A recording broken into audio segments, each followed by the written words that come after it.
yan. Ngayon, Mr. Chair, kung gano'n, handang mag-cooperate ba ang dating Pangulo sa lahat ng investigations na gagawin, Mr. Chair? All investigations. What do you mean by lahat? How many investigations do you think that I have to participate? Point of order again, Mr. Chair. That's a 1 minute suspension. walang pre.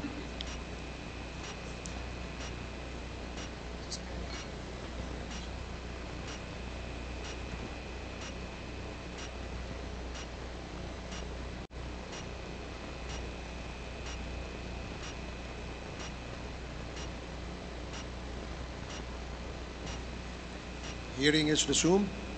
Again, let me remind our resource person as well as our members that please refrain for the resource person, refrain from asking questions to the members. Please limit your reply to the questions being asked. At sa atin naman po mga members, please go straight to the point. Ask the resource person the question that you wish to be answered. Direkta, para ho hindi tayo magtagal. Mr. Chair, Yes, you have, Congresswoman Brosas, you have 4 more minutes. Mr. Chair, may I interrupt? I am asking the... Is this related, Mr. President? to Yes, the it is question? related. I am asking yung nagtatanong to lay the predicate first Okay, before, sige po. para hindi tayo mawala. Sige po. Congresswoman Brosas, I hope you can consider the opinion of the resource person by laying the predicate before you ask the question directly to the former president. Yes, Mr. Chair. Mr. Chair, siguro, tatanong ko na lang diretso, Mr. Chair. Yung former president ba ay willing na mag-cooperate sa investigation sa ICC? Kaugnay dito? ICC, ma'am. I'm asking the ICC to hurry up,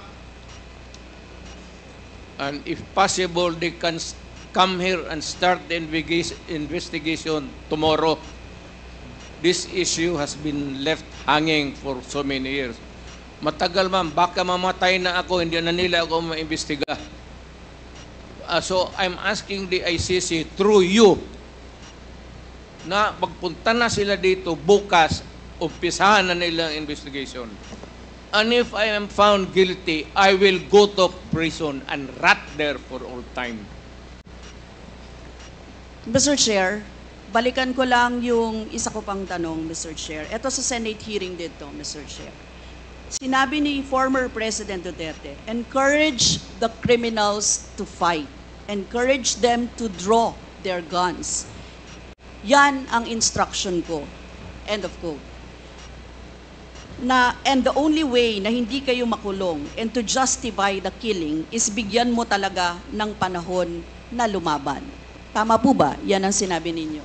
Yes, because that would be justified kung lumaban. Yan, kasunod pa lang po yung Ang question ko. utos ko- Ang question ko po ay, bakit nyo ine-encourage yung kriminal na lumaban? Para medyo maminus-minus ang problema sa syudad ko. Kung may kriminal dito na 50, kung mapatay ninyo yung 30, di 20 na lang, hindi na masyado problema dyan sa akin. Ibig sabihin, Mr. Chair, hindi mapaparusahan ang nakagawa ng krimen in self-defense. Hindi man siya. Kasi alam naman trabaho ng police, ma'am. The policeman should know when to kill and when to injure. Hindi naman kailangan sabihin nun. May elements naman ng self-defense. Alam niyo yon, Mr. Chair. Not self-defense, man. Performance of duty. Performance of duty, but elements of connected with self-defense. that performance of duty is self-defense. So, Mr. Chair, ano-ano yon? Ang what? Elements of self-defense, Mr. Chair. Self-defense is when you defend yourself to avoid injury, serious, or you die.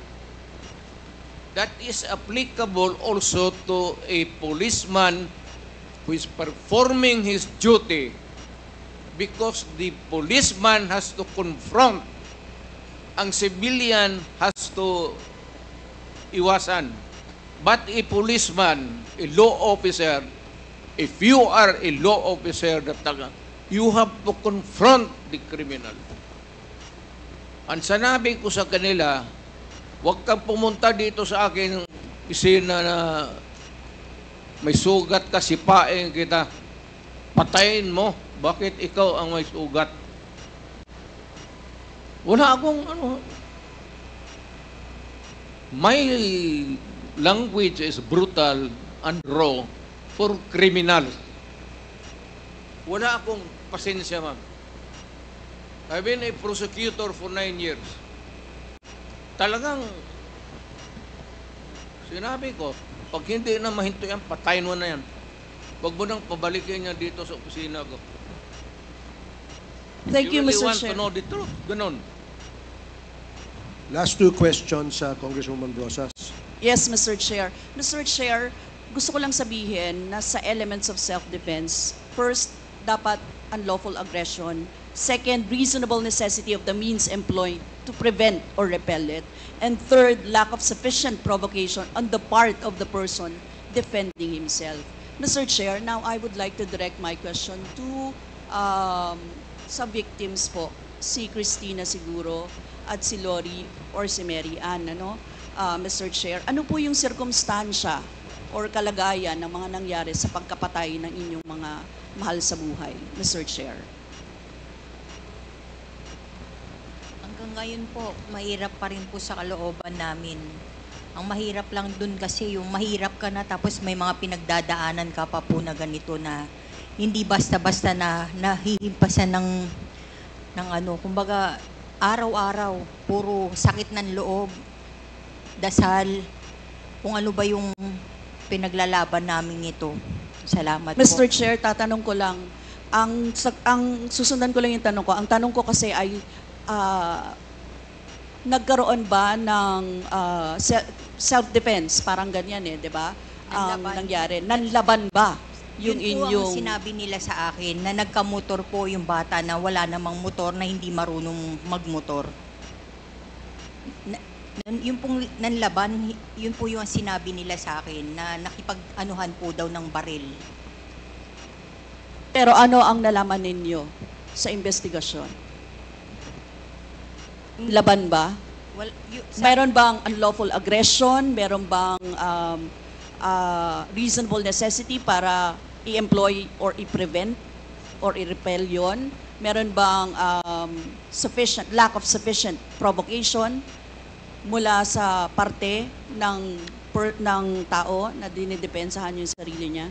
Sa lahat po ng mga nalaman ko po, dahil wala na rin naman akong ganun kaalaman ng ganyan po, lahat po yun gawa-gawang kwento po at wala rin pong napakitang ebidensya na nagsasabi ng katotohanan na nanlaban po yung bata.